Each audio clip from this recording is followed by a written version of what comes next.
Assalamualaikum warahmatullahi wabarakatuh. Al-Fatihah ta'ala niyatul futuh wal munawwaru suha taubatina suwa suwarahil jasadi wa ruwa ila hadratin nabil mustafa sayyidina rasulillah Muhammad ibn Abdillah wa ala alihi wa ashabihi wa man walah wa ila musannifi hadzal kitab Syekh Badruddin Ibnu Jamaah wa usulihim wa furu'ihim wa ahli silsilatihim wa jami' talamidihim wa masyayikhihim ila yaumiddin.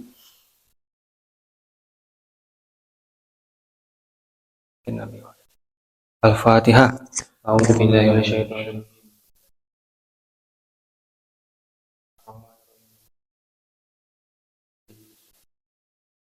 Shiratal ladzina an'amta 'alaihim.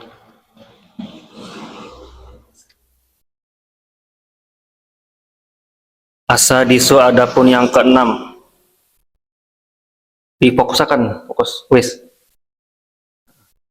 Qala al-musannif rahimahullahu ta'ala wa adama naf'a bihi wa bi ulumihi fid dharaini amin. Qala as-sadisu adapun yang keenam itu an la yarfa'a agar tidak mengangkat siapa alim sautahu akan suaranya alim zaidan halnya melebihi ala qadril hajati atas kebutuhan ala qadril hajati atas sekiranya kebutuhan wala yakhfidu dan tidak merendahkan siapa alim dan tidak merendahkan siapa alim hu akan saut khafdon dengan lirih khafdon dengan rendah layah sulu tidak akan menjadi layah sulu tidak akan hasil ma'ahu beserta suara ma'ahu beserta saut apakah madul faidati sempurnanya pelajaran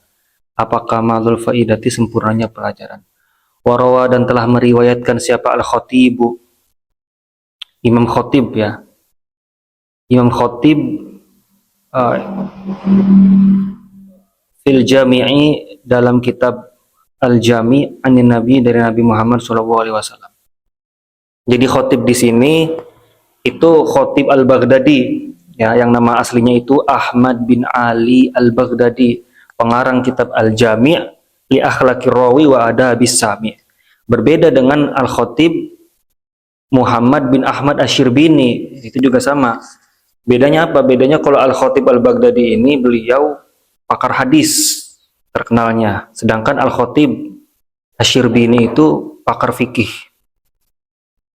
Qala telah berkata, nah ini dalam kitab Al-Jami' nih.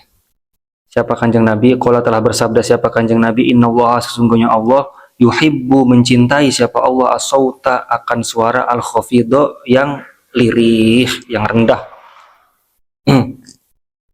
Wa yubghidu dan membenci siapa Allah. Wa yubghidu dan membenci siapa Allah as-sauta akan suara ar-rafi'a yang tinggi.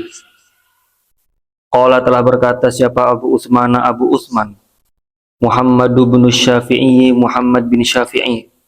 Ini anak daripada Imam Syafi'i. Jadi nama anaknya Imam Syafi'i siapa?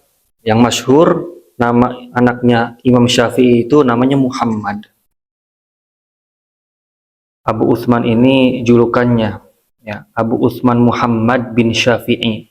Jadi kalau misalkan nasab secara beruntut mah Muhammad bin Idris bin Abbas bin Utsman bin Syafi'.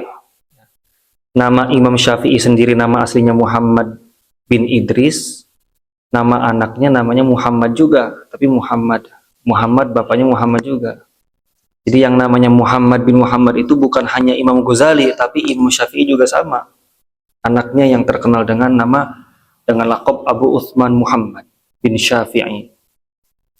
Apa kata anaknya Imam Syafi'i? Ma sami'tu, tidaklah mendengar siapa aku, abi akan ayahku, yunaziru, ketika berdebat siapa abi ahadan akan seseorang, qattu, sekalipun ya, qattu halnya sekalipun, farafa'a maka mengangkat siapa abi, sautahu akan suaranya abi.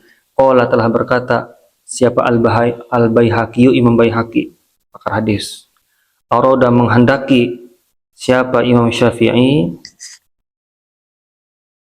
wallahu adapun Allah itu a'lamu lebih mengetahui, fauqa adatihi di atas kebiasaannya Imam Syafi'i.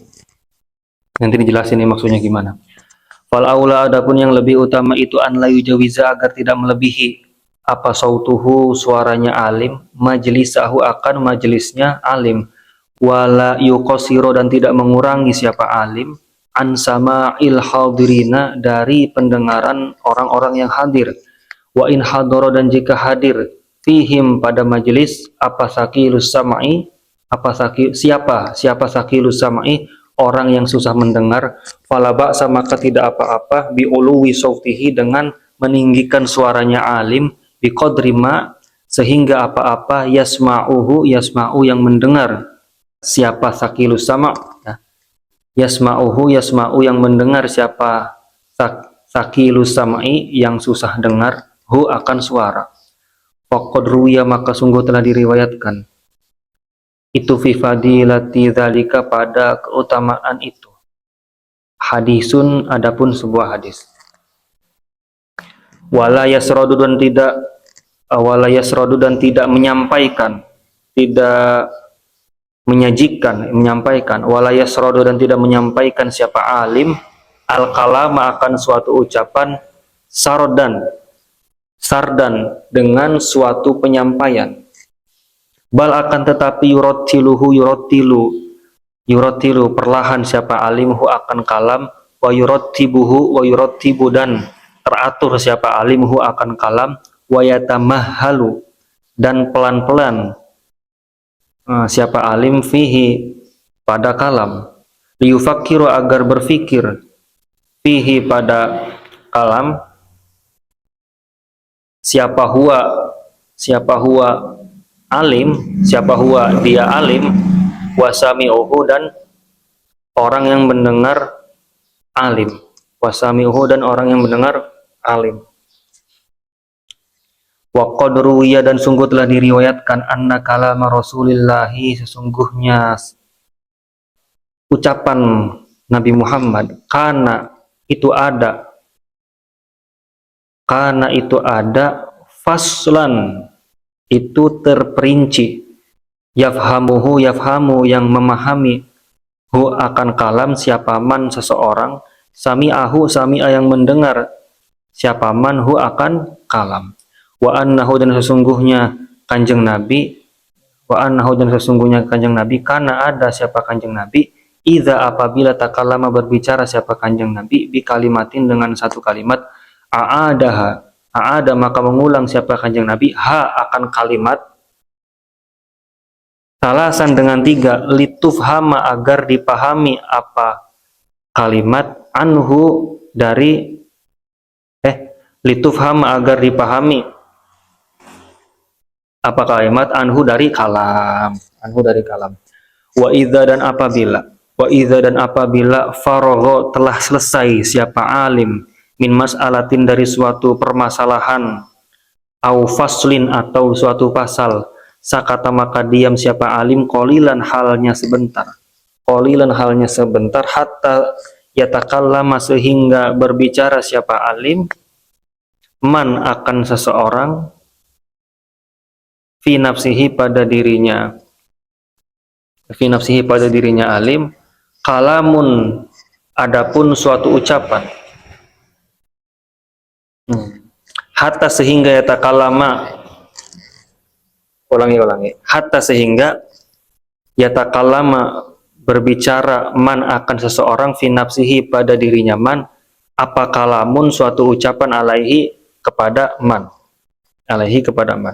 lianna karena sesungguhnya kita sanadzkuru akan menyebutkan siapa kita insya jika menghendaki siapa Allah ta'ala halnya maha luhur annahu sesungguhnya keadaan tersebut ya, keadaan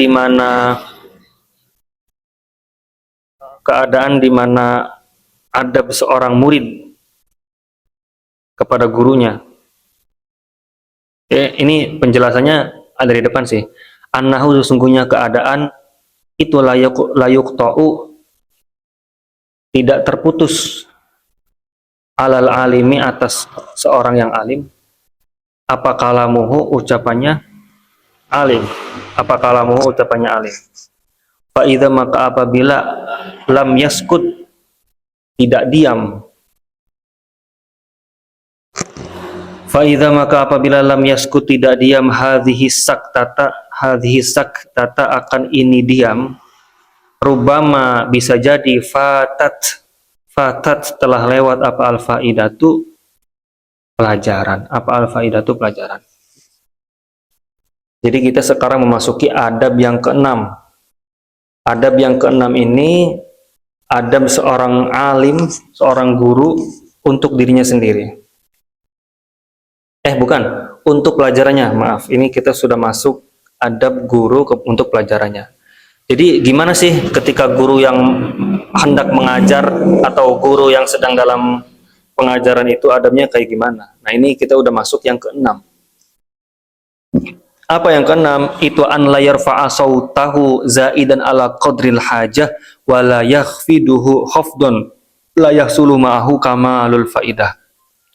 Jadi tidak boleh mengangkat suara berlebihan ketika mengajar. Ini yang belajar misalkan ada 3 orang di depan. Ya udah ngomongnya begini aja santai. Jangan teriak-teriak. Rukun Islam itu ada. Nah, nggak bisa. Bukan nggak bisa. Adabnya nggak harus begitu ya. Udah tahu yang belajar sama dia cuma 3 orang. Tapi ya udah jangan teriak-teriak, biasa aja. Kecuali, ya kan, ala qadril hajah, kecuali yang hadir ini penuh, misalkan satu majelis penuh dan nggak ada speaker gitu, ya udah teriak-teriak juga nggak apa-apa kayak gitu mah. Jadi menyesuaikan.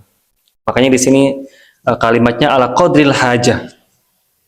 Wala yafiduhu khafdun la yahsulu ma'ahu kamil faidah. Santri yang belajar sama guru ini ratusan, tapi suaranya kecil banget. Udah kecil nggak pakai speaker, ya nggak bakal kedengeran.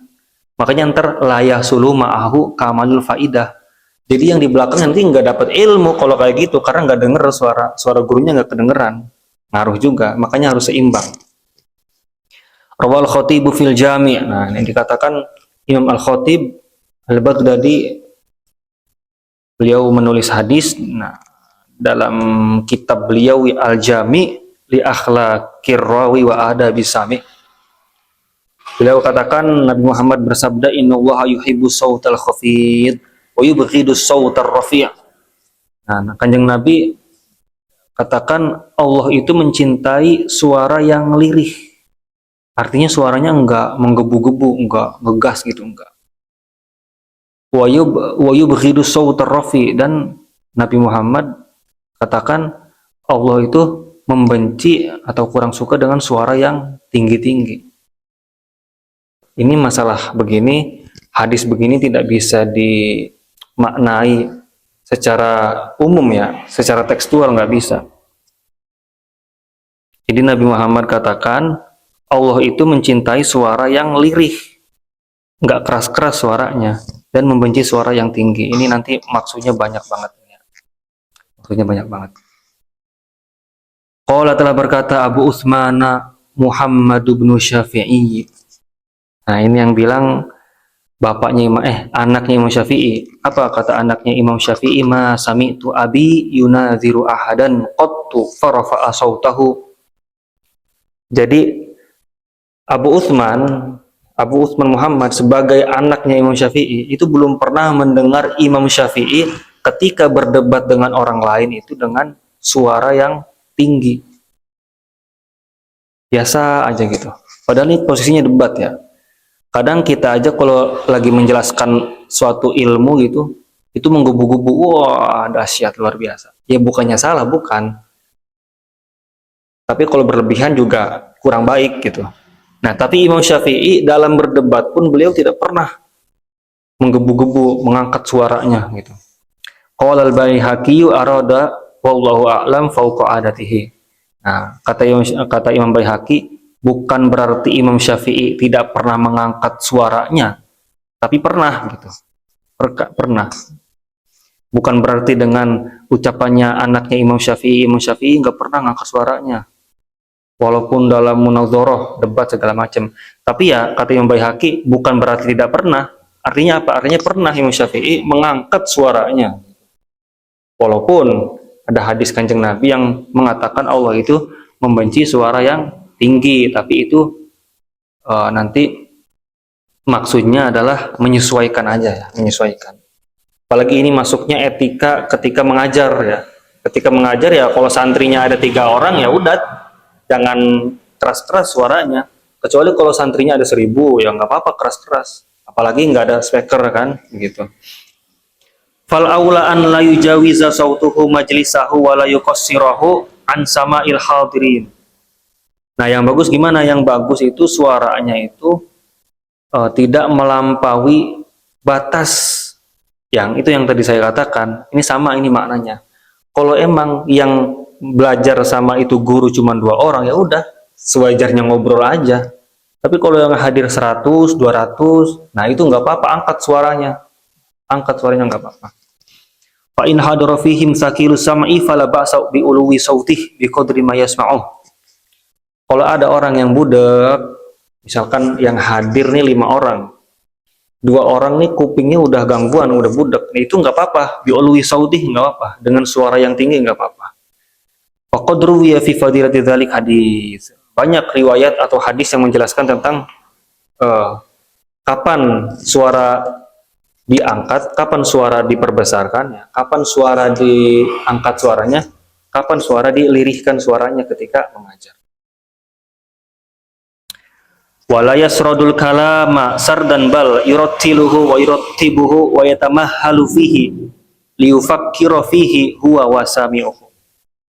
Nah, guru juga ketika menyampaikan suatu pelajaran, hendaknya pelajaran itu disampaikan dengan perlahan, disampaikan dengan terstruktur, jangan ngoceh kemana-mana ya.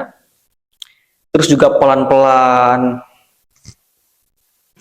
Supaya apa? Nah, di sini dikatakan kata Syekh Ibnu Jamaah, supaya ketika guru menyampaikan ilmunya, guru juga berpikir tersusun gitu.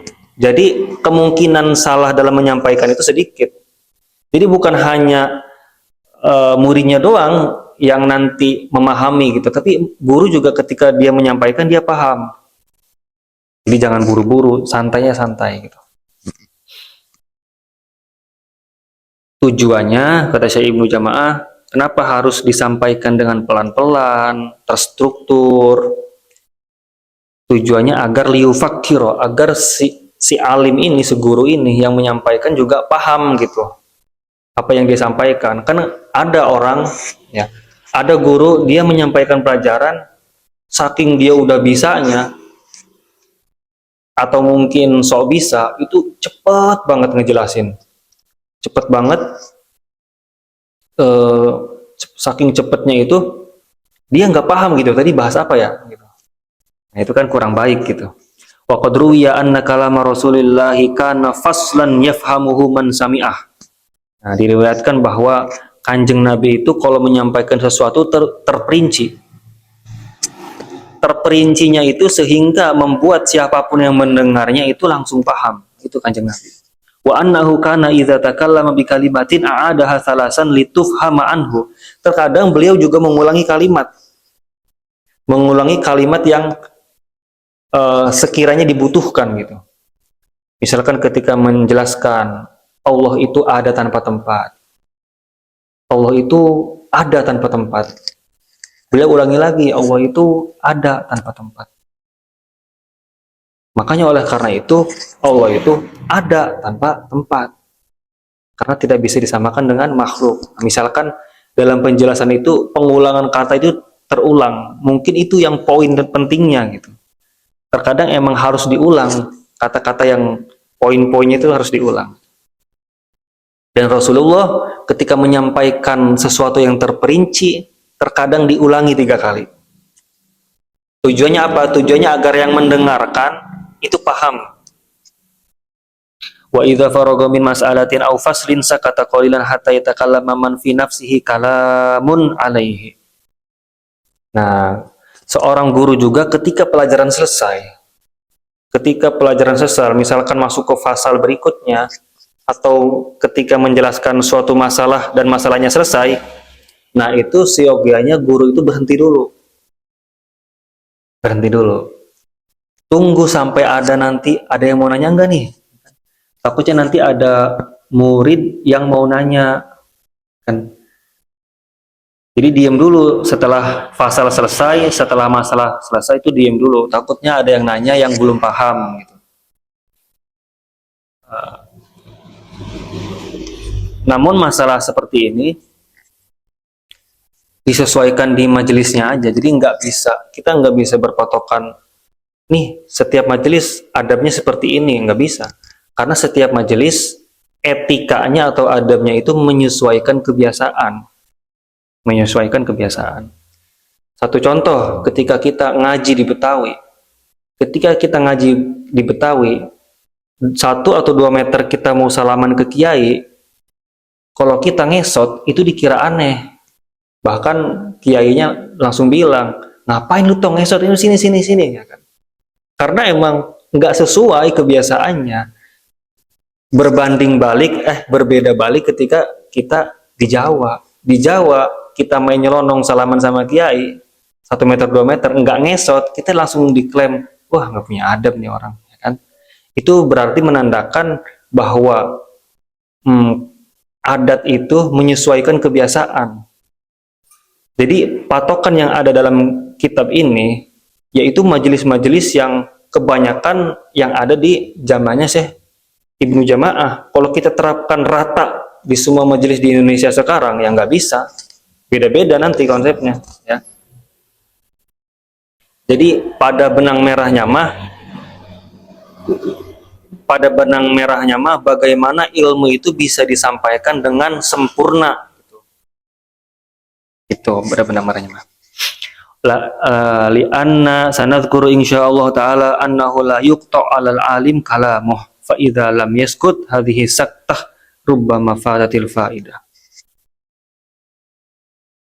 Ketika orang alim itu menghentikan pembicaraannya dan dia tidak berbicara, ya, dia tidak berbicara, itu faedah terlewatkan banyak. Faedah terlewatkan banyak.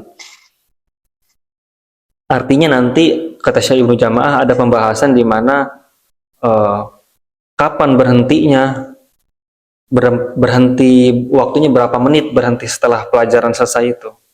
Kan macam-macam ya, ada yang setelah selesai satu pasal langsung lanjut pasal yang lain.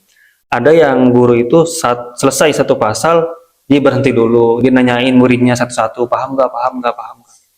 Nah itu mah masing-masing ya, masing-masing. Bukan berarti guru yang setelah menyelesaikan suatu pasal dia lanjut lagi terus dia diklaim nggak punya adab, bukan. Tapi adab seorang guru, seorang alim untuk pelajarannya di sini maksudnya untuk menghakimi dirinya sendiri, bukan untuk menghakimi orang lain. Apalagi ini murid menghakimi guru, kan? Ada murid berpatokan pada kitab ini, misalnya kitab Tazkiratus Sami, terus bilang ke gurunya, guru nih kata kitab kalau ngajar satu pasal berhenti dulu, tanyain dulu muridnya, jangan langsung ngebut guru. Nah itu kan jadi kurang adab gitu. Artinya memang menyesuaikan ya, menyesuaikan. Artinya memang menyesuaikan. Lanjutlah. As-sabi'u, adapun yang ketujuh. As-sabi'u, adapun yang ketujuh dari mana? Dari adabnya orang yang berilmu untuk pelajarannya. Ya. Adab seorang guru ketika mengajar. Adab seorang guru ketika beliau menghadapi murid-muridnya. Nah, tapi ingat poinnya ya. Adab yang ditulis oleh Syekh Ibnu Jamaah ini adalah untuk menghakimi gurunya sendiri. Bukan dijadikan ini kitab terus dibaca sama murid terus bilang ke gurunya. Bukan ya. Ini untuk menghakimi gurunya sendiri. Bacaan pribadi lah ini mah gitu kan. Aniyasuna agar menjaga siapa alim majlisahu akan majlisnya. Anil laghoti dari kegaduhan. Fa innal ghalato maka sesungguhnya kesalahan itu tahtal laghoti biasanya diawali dengan kegaduhan gitu. Itu tahtal laghoti di bawah kegaduhan, biasanya diawali dengan kegaduhan.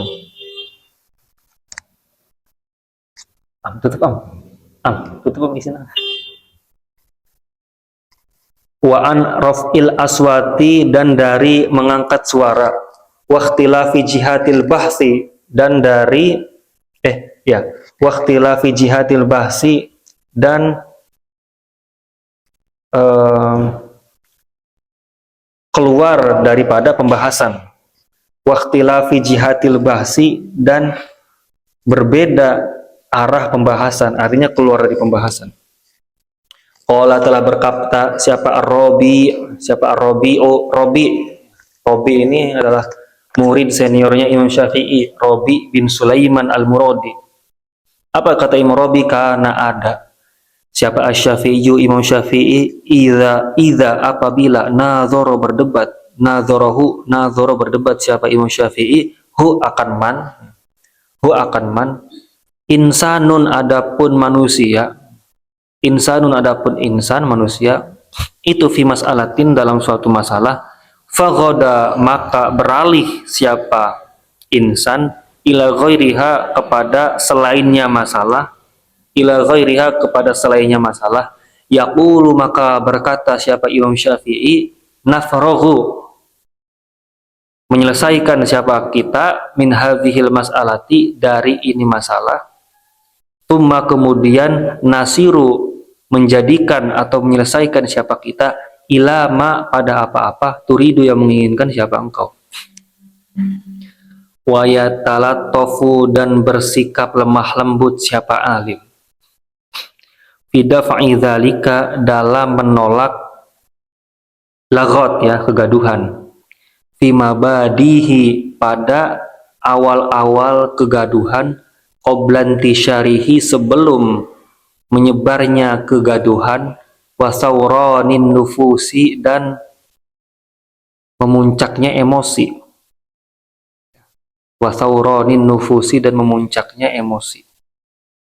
tawron emosi,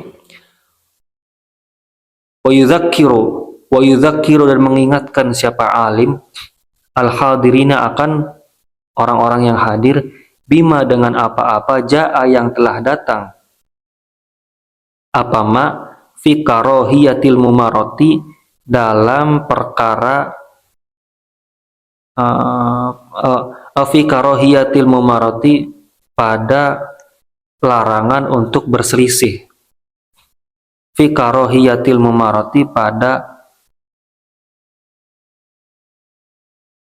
fi karahiyatil mumarati pada apa sih bahasanya, tidak bolehnya perselisihan, fi karahiyatil mumarati pada dilarangnya atau tidak disukainya perselisihan, la siyama apalagi ba'da zuhuril haqqi setelah nampaknya kebenaran, wa anna maksudal ijtimai dan sesungguhnya maksud dikumpul, ya, maksud kumpul, ya.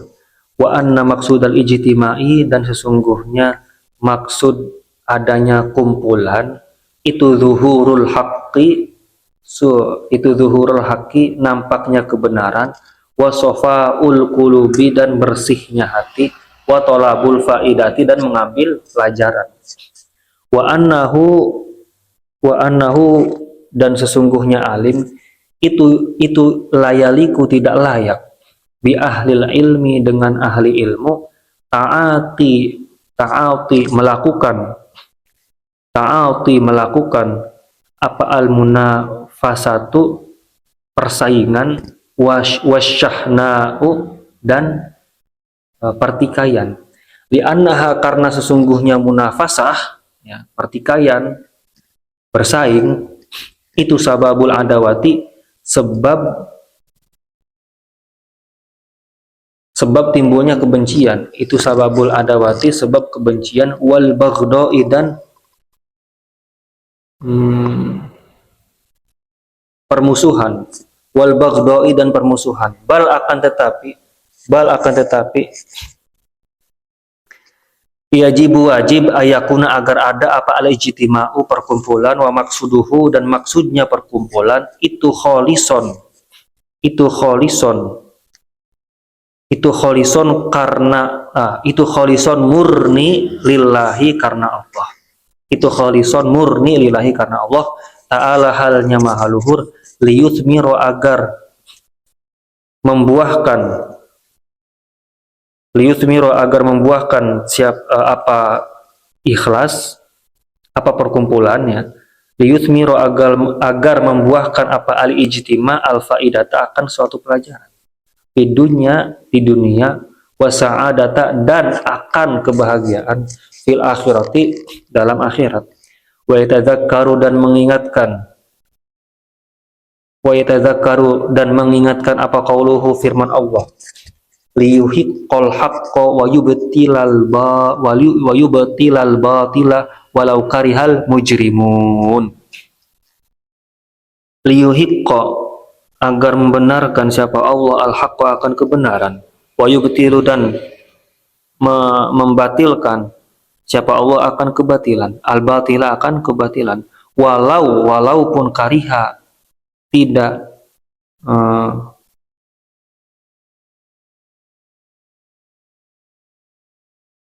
walaupun kariha tidak menyukai siapa al-mujrimuna orang yang gemar berbuat dosa. Siapa al-mujrimuna orang yang gemar berbuat dosa. Fa inna dzalika maka sesungguhnya itu ayat itu mufhimun dapat dipahami. Anna iradata ibtalil haqqi sesungguhnya menginginkan padamnya kebenaran, au tahqiqal batili atau membenarkan kebatilan, itu sifat ijramin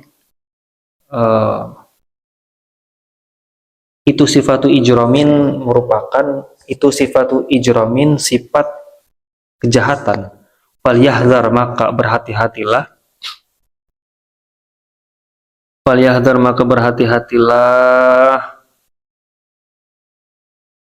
siapa alim minhu dari ijram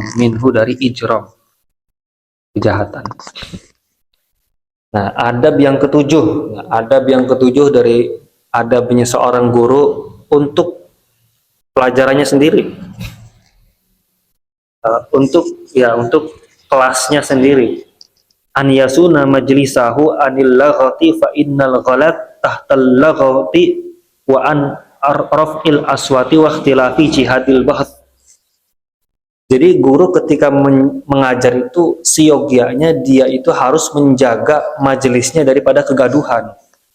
Kalau guru lagi ngajar, ada orang berisik, saya suruh diem gitu. Kalau guru ngajar, ada itu murid noel temannya yang lain, ya suruh diem. Fa innal ghalat tahtal laghat. Karena kesalahan itu biasanya bermula daripada kegaduhan. Kalau guru ngajar ada yang gaduh terus diem aja, itu lama-lama semua murid malah tidak mendapatkan ilmu. Akhirnya apa yang disampaikan guru itu sia-sia. Nah, kan? Makanya ketika ada kegaduhan sedikit, seorang guru harusnya adabnya itu diberhentikan gitu. Berisik gitu kan.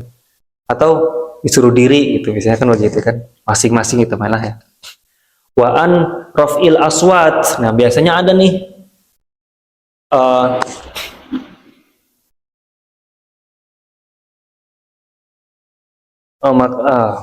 guru menjaga agar tidak mengangkat suaranya. Ini membuat guru ya. Wa an raf'il aswat. Dan guru juga ngajar kadang-kadang harus menyesuaikan suara. Kapan guru itu mengangkat suaranya, kapan guru itu suaranya itu rendah. Nah, kapan juga suara guru itu harus rata gitu. Artinya emang di sini guru emang harus jago public speaking sebenarnya. Jadi guru itu harus jago public speaking. Kalau lagi bercerita tentang azab gitu, itu bagusnya kayak gimana, apa bagusnya suaranya tinggi atau pelan. Atau ketika si guru ini ingin memberikan pelajaran tentang kasih sayang, itu bagusnya suaranya lirih, pelan-pelan. Emang harus guru itu emang harus bisa public speaking. Waqtilafi jihadil bahth. Kemudian jangan sampai keluar dari materi. Ini guru sering nih begini nih. Ya, emang kata Syekh Ibnu Jamaah, adabnya emang bagusnya mah guru itu kalau ngajar fikih ya udah bahas fikih.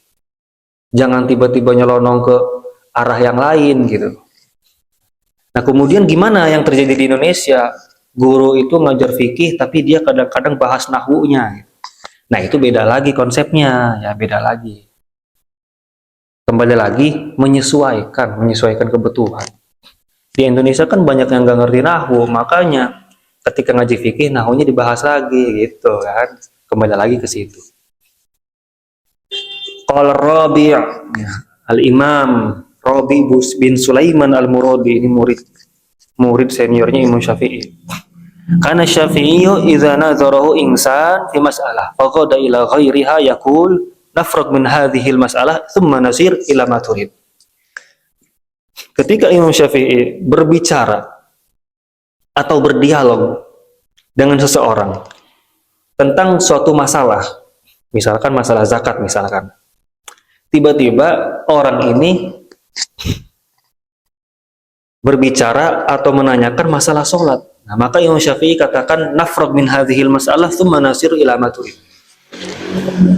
Kita selesaikan dulu nih masalah zakat, baru kita selesaiin masalah yang ente mau tadi, sholat. Nah, kayak gitu Imam Syafi'i. Entah berdebat, entah dalam berbicara, Imam Syafi'i seperti itu. Jadi emang terarah gitu ya kan, tadi kan waqtilafi jihadil bahth, emang harus terarah gitu. Ketika kita mengajarkan fikih zakat, udah kita bahas fikih zakat, jangan belok ke fikih sholat, kecuali ada keterkaitan. Adabnya begitu. Wa yatalattafu fi daf'i dzalika fi mabadihi qabla intisharihi wa thawranin nufus. Ketika guru juga, ketika ada kegaduhan di kelas, murid gaduh segala macam, guru juga mengingatkannya itu dengan cara lemah lembut. Ya, dengan cara lemah lembut. Jangan tiba-tiba, "Woi, berisik, keluar." Atau berisik, diri, jangan begitu. Jadi guru itu lemah lembut, yang di belakang. Nah, senyumin gitu. Berisik, kasih apa namanya? Kasih gerak badan atau gimana. Karena takutnya, nah di sini nih, fi mabadihi qabla intisharihi wa thawrani nufus. Takutnya dalam suatu majelis atau dalam kelas itu ada murid baru hadir.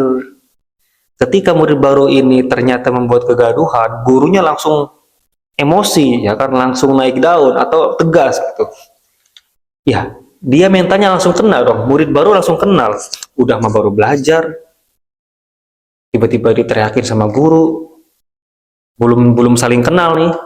Besok-besoknya kagak mau lagi tuh hadir ke kelasnya. Besok-besoknya nggak mau lagi tuh hadir majelisnya. Malas guru anu mah marah-marah mulu. Nanti kesan pertamanya begitu.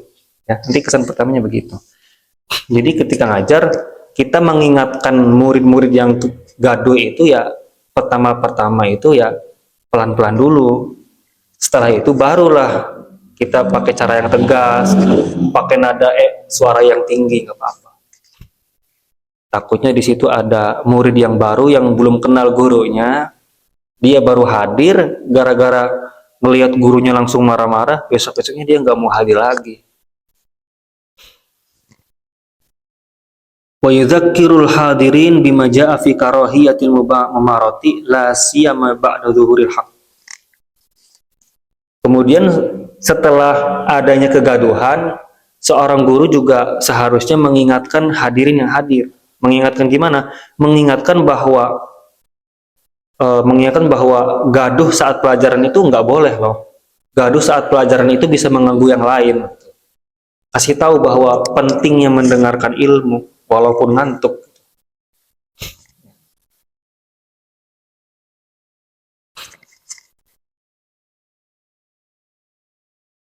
Wa anna maqsudal ijtima' zuhurul haq wa safa'ul qulub wa talabul faidah.